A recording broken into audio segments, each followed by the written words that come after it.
El 30 de junio de este año se va a celebrar una audiencia en la Corte Internacional de Justicia, donde esta instancia va a resolver si se aboca a conocer o no la materia relativa al diferendo limítrofe entre Venezuela y Guyana. El objeto de esta controversia, de este reclamo, es el reclamo que hace Venezuela sobre su presencia soberana en lo que se conoce como la Guayana Esequiba. Quiero hacer, en nombre del Movimiento Repúblicos, una breve presentación, la cual voy a dividir en 4 momentos que en mi opinión son definitorios para entender esta grave crisis. En primer lugar, la razón histórica por la cual Venezuela es soberana en la Guayana Esequiba. En segundo lugar, el momento en que ocurre el acto del despojo. En tercer lugar, a partir del Acuerdo de Ginebra en 1966 y hasta 1999, y lo que ocurre a partir del año 99 con la llegada de Hugo Chávez al poder. Desde 1777, con la creación de la Capitanía General de Venezuela por parte de Carlos III, la zona de la Guayana Esequiba correspondía a lo que en ese momento era el Imperio Español. Históricamente, en las constituciones y desde el punto de vista histórico y político, Venezuela siempre ha reivindicado que su territorio es el que correspondía a esta Capitanía General antes de la transformación política iniciada el 19 de abril de 1810. Esto es un título que siempre histórica y políticamente reivindicó Venezuela. En el año 1814, Gran Bretaña queda en posesión de lo que para ese momento eran territorios coloniales de Holanda. Y a partir de este año, de 1814, Gran Bretaña, Inglaterra, inicia una política agresiva de colonización de toda esta zona. Es importante entender que la delimitación de esta zona entre el territorio de Venezuela y la parte británica es el río Esequibo, que va desde su nacimiento hasta su desembocadura en el Océano Atlántico. El río Esequibo es el que marca esa línea divisoria, esa línea limítrofe. Sin embargo, los colonos británicos comenzaron a emprender acciones, tomar posesión por la vía de los hechos del territorio ubicado hacia el oeste, o sea, hacia el oeste del río Esequibo, quiere decir en territorio que siempre ha sido considerado territorio venezolano. En 1822, Venezuela inicia una serie de reclamos, notas de protesta para establecer pues, su soberanía en ese territorio. Y ante ello aumenta la cantidad de acciones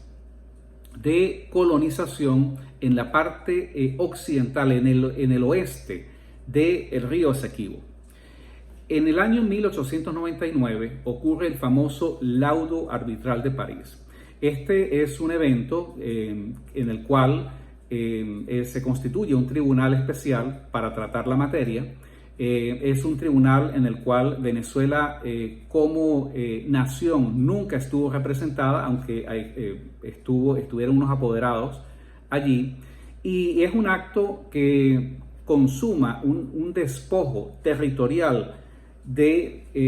por parte de Inglaterra en contra de Venezuela.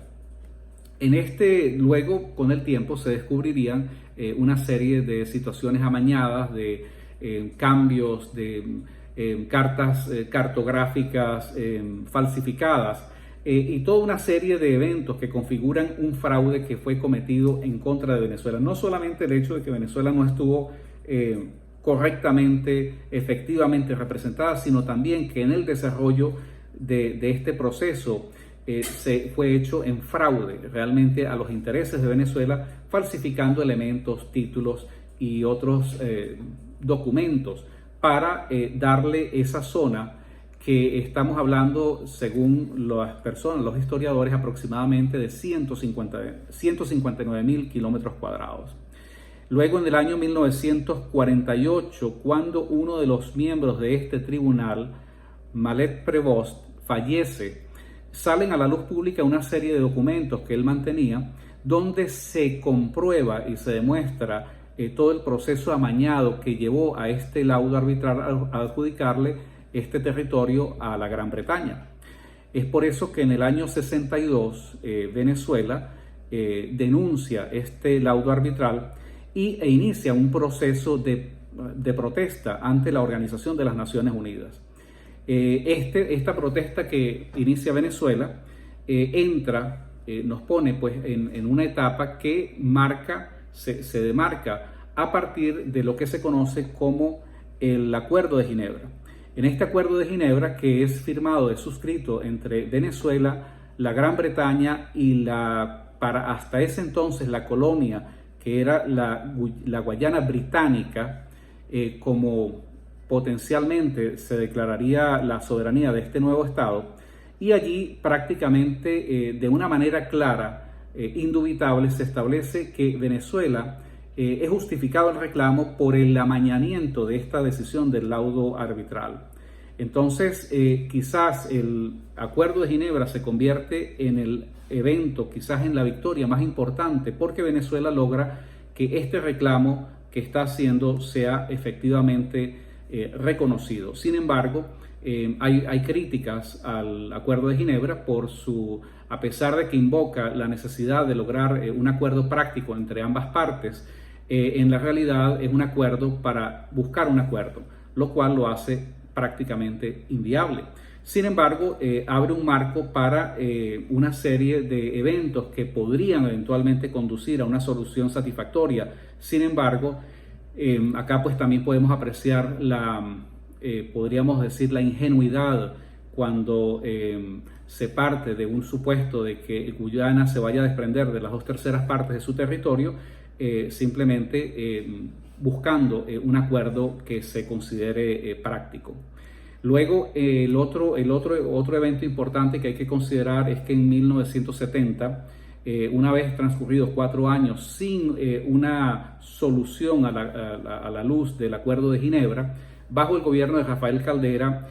se firma lo que se ha conocido como el Protocolo de Puerto España. En este protocolo, básicamente, Venezuela,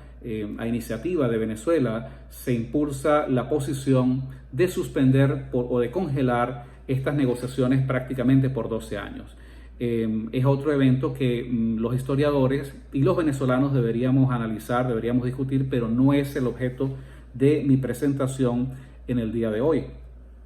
Luego, pasado cierto tiempo, ya en el año 1982, bajo el gobierno de Luis Herrera, Venezuela decide no renovar el Protocolo de Puerto España y acudir al secretario de las Naciones Unidas para tratar de buscar un arreglo con base al Acuerdo de Ginebra que había sido suscrito en 1966. En este acuerdo pues se establece que las posibilidades para resolver este conflicto son las que derivan del artículo 33 de la Carta de las Naciones Unidas, donde se establece uno de ellos, la mecánica pues de la gestión de buenos oficios. Todo esto marca prácticamente una serie de acciones desde el punto de vista legal por parte de Venezuela, tratando de agotar las instancias para hacer valer su reclamo sobre lo que se conoce como la Guayana Esequiba. Este es un periodo, este es un momento que yo particularmente considero de una política de dejar hacer y dejar pasar, donde Venezuela simplemente se concentra en todos los esfuerzos jurídicos y legales, además de que en alguno u otro momento el tema del Esequibo pues ha sido producto del debate político para hacer una serie de consideraciones estrictamente retóricas. Pero lamentablemente hasta el año 1999, que es el momento que estoy considerando en este momento, en esta parte del análisis, Venezuela no emprendió acciones claras, definitivas, para reafirmar su presencia en esta zona en reclamación. Frente a un país en ese momento ya reconocido como Guyana, que combinó acciones de hecho y de derecho para establecer su presencia en esta zona. lamentablemente todas las invocaciones de llevar la nacionalidad venezolana al territorio Esequibo, a la Guayana Esequiba, quedaron simplemente en retórica,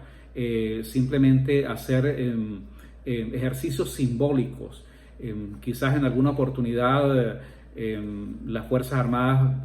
hicieron algún patrullaje en la zona, quizás en algún momento se entregaron cédulas a los habitantes, cédulas venezolanas a los habitantes en la zona, pero nunca existió una política definida, una política agresiva de colonización y de presencia de la soberanía venezolana en esa parte del territorio. Pero luego esto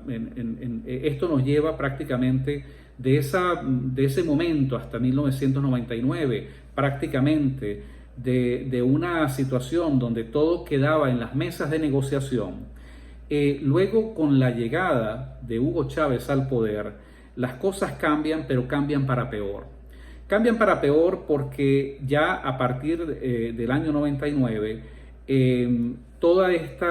tema del Esequibo prácticamente pasa a un segundo plano, hasta que por producto de la política de Hugo Chávez de atrincherarse el poder en Venezuela y de lograr reconocimiento internacional, Hugo Chávez, a diferencia de lo que había ocurrido hasta el año 99, donde Venezuela prácticamente había hecho un ejercicio pasivo, retórico, para defender el Esequibo, luego con Hugo Chávez ocurre lo que no dudamos en calificar un acto de altísima traición. Y es que a ese dejar hacer y dejar pasar, Hugo Chávez le agrega el reconocimiento expreso, claro, público y notorio de los derechos que podría eventualmente tener Guyana, la República Cooperativa de Guyana, para explotar recursos y para tener presencia en una zona que hasta ese momento era objeto de reclamación por parte de Venezuela. Esto es algo que se puede constatar cuando en el año 2004 Hugo Chávez declara textualmente, lo cual fue recogido en los medios de prensa audiovisuales del momento, que el gobierno venezolano no será un obstáculo para cualquier proyecto a ser conducido en el Esequibo y cuyo propósito sea beneficiar a los habitantes del área. Esto lo dijo Chávez en una visita oficial a Guyana en febrero del 2004, pero más grave aún, Chávez dice: el asunto del Esequibo será eliminado del marco de las relaciones sociales, políticas y económicas de los dos países. Con esta declaración ocurren varias cosas. En primer lugar, Guyana entiende que tiene el reconocimiento no tácito, no implícito, un reconocimiento abierto, público, de parte del presidente de la República de Venezuela para emprender acciones, y alentados con estas declaraciones, Guyana emprende una serie de acciones de hecho y inicia una política mucho más agresiva en diferentes instancias internacionales y con campañas de lobby para reforzar su posición. Un año después, en esta política mesiánica de Hugo Chávez, de procurarse apoyos internacionales para reafirmar su poder, su tiranía en Venezuela, Hugo Chávez crea Petrocaribe. Petrocaribe es un emprendimiento por parte de Chávez cuyo objetivo fundamental era sobornar a los países, a estos pequeños países que están en el área del Caribe, fundamentalmente los países del CARICOM. A través de Petrocaribe, Hugo Chávez comienza a transferir grandes sumas de dinero vía acuerdos de los cuales Venezuela jamás se benefició, pero uno de estos países sería Guyana, quien recibiendo dinero, recibiendo petróleo venezolano, usa estos recursos para financiar costosas campañas de lobby internacional para reforzar su posición y para debilitar la de Venezuela. No hay duda de que el petróleo que Hugo Chávez le regaló a Guyana ha sido utilizado para debilitar y para socavar la posición soberana de Venezuela sobre la Guayana Esequiba. En el marco de estos eventos, Hugo Chávez igualmente insiste en congelar el tema, en tratar de abordar por la vía de esas invocaciones que él siempre hizo de supuestamente una política de paz. Cada vez que Hugo Chávez alegaba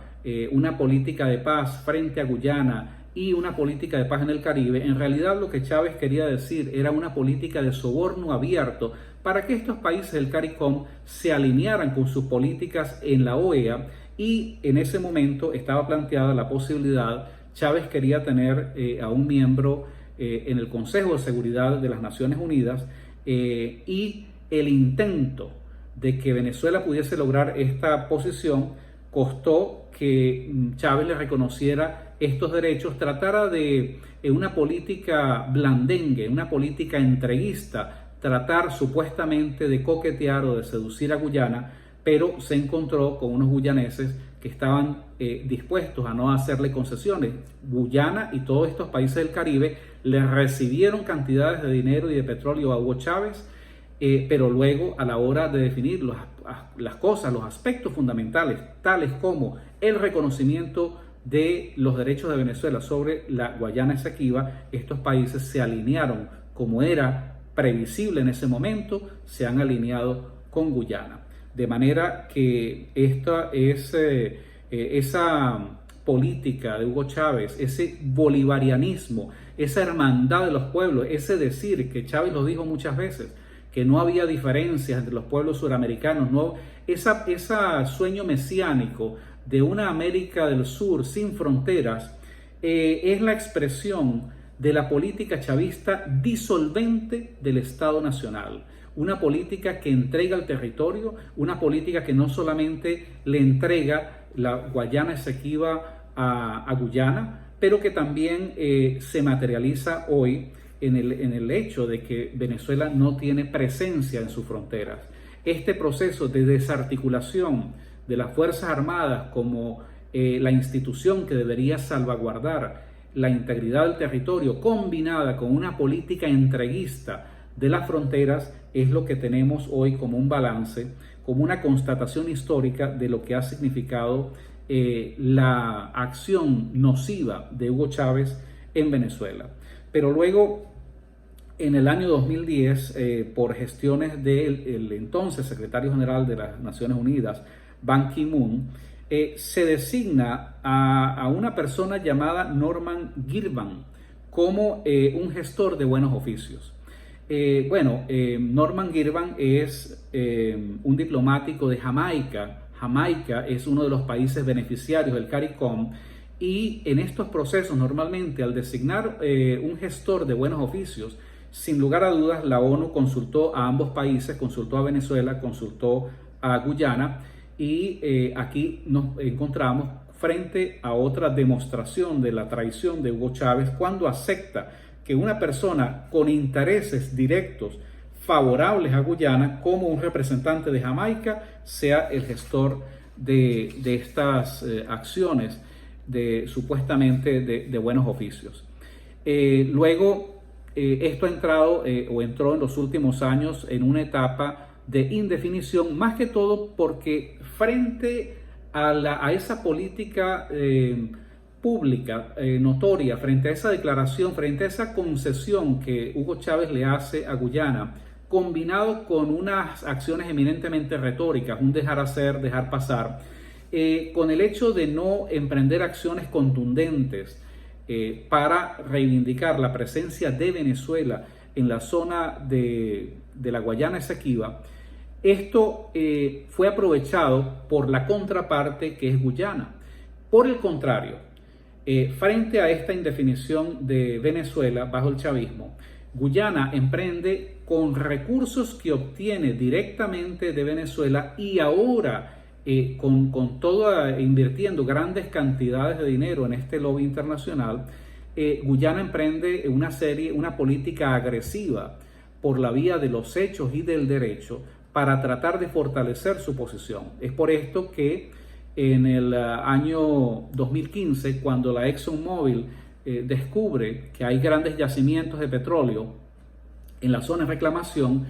Guyana no lo piensa dos veces a la hora de otorgar concesiones para comenzar a explotar estos recursos en esta zona. Frente a lo cual, en ese momento, el gobierno de Venezuela simplemente se limitó a enviar unas notas de protesta y a insistir que la solución sería por la vía de la paz. Luego estamos en una situación en este momento derivada de que en el año 2018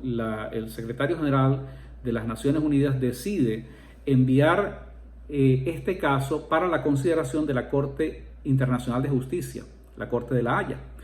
La respuesta del gobierno de Venezuela, del gobierno chavista, es atacar la competencia que podría tener esta Corte para tratar esta materia.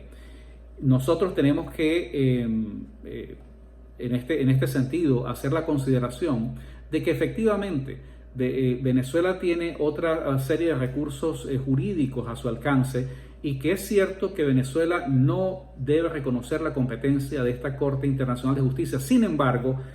acá nos enfrentamos una vez más a la forma chavista de hacer política. Simplemente ellos deciden que al no reconocer la competencia de esta Corte Internacional de Justicia, el gobierno de Venezuela no se va a hacer presente en este proceso. Una vez más, estamos en una situación donde el chavismo renuncia al derecho que se tiene de defender la presencia soberana de Venezuela en la Guayana Esequiba por los medios jurídicos y legales disponibles. Hacerse presente para exhibir los alegatos, los títulos y las razones políticas, históricas y jurídicas que Venezuela tiene sobre el territorio de la Guayana Esequiba no significa reconocerle competencia o autoridad a esta instancia. Pero lamentablemente esta ha sido la estrategia por parte del régimen de Venezuela, y ahora en esta nueva situación especial ad hoc que se llama ahora, Venezuela tiene entonces el gobierno entreguista de Nicolás Maduro, siguiendo la tradición de la traición histórica que emprendió Hugo Chávez en el 2004, cuando, por cierto, Maduro era canciller y ejecutor de esa política entreguista. A este gobierno entreguista del chavismo tenemos la otra ficción, que es la caricatura del gobierno de Juan Guaidó. En ambos casos, estas dos expresiones del mismo Estado chavista, del mismo colaboracionismo que se expresa en la política venezolana, simplemente se han limitado a una defensa retórica del Esequibo. Nosotros tenemos que denunciar que Venezuela ha sido víctima no solamente de la ausencia que se ha tenido en la defensa del territorio Esequibo, ha sido víctima de la traición por parte de Hugo Chávez y del chavismo, quienes, tratando de lograr apoyos a nivel internacional, no lo dudaron a la hora de reconocerle derechos a Guyana. ¿En qué situación estamos ahora? La situación que estamos enfrentando ahora es que el martes 30 de junio del 2020, la Corte Internacional de Justicia tiene que abocarse a decidir si tiene competencia o no para conocer esta materia. Si esta Corte decide que sí tiene competencia para abocarse a conocer esta materia, es posible que emprenda el proceso para tomar una decisión de acuerdo a los títulos, de acuerdo a los alegatos que se han presentado en este proceso supuestamente legal, o de acuerdo a la equidad. De acuerdo a la equidad sería trazar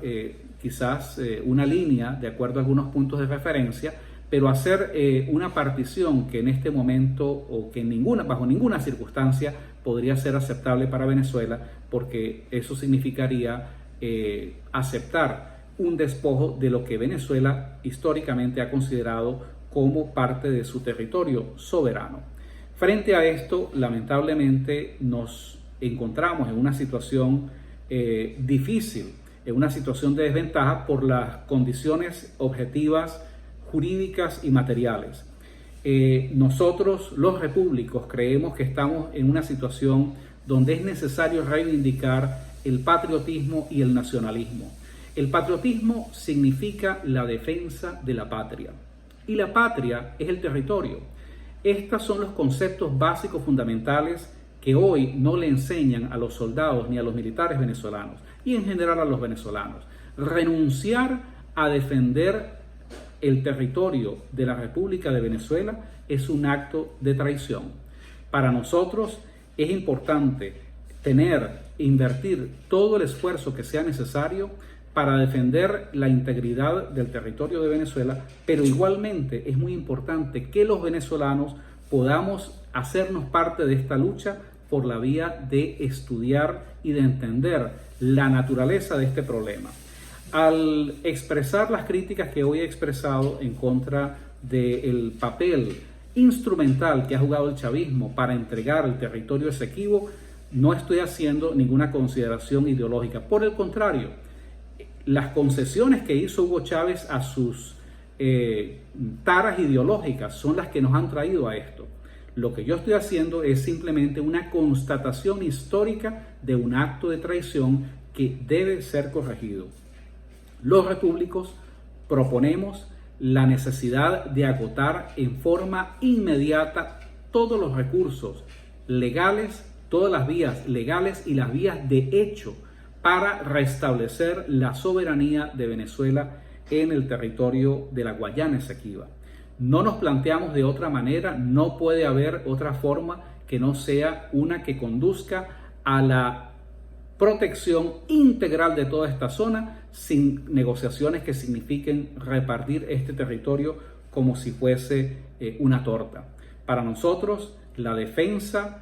de la patria, la defensa del territorio no puede ser negociable. Nosotros creemos que independientemente de lo que ocurra este 30 de junio, es importante para todos los venezolanos, tanto para los civiles como para los militares, abocarnos a entender las graves consecuencias de esta situación que estamos atravesando, no renunciar al derecho que tenemos a establecer las responsabilidades internas de quienes nos han traicionado, pero también fundamentalmente producir los cambios que nos lleven a reivindicar una posición que efectivamente se traduzca en la recuperación de la Guayana Esequiba por las vías legales, por las vías jurídicas, pero sin descartar y de ser necesario por las vías de facto, porque el territorio, la patria, no se negocian.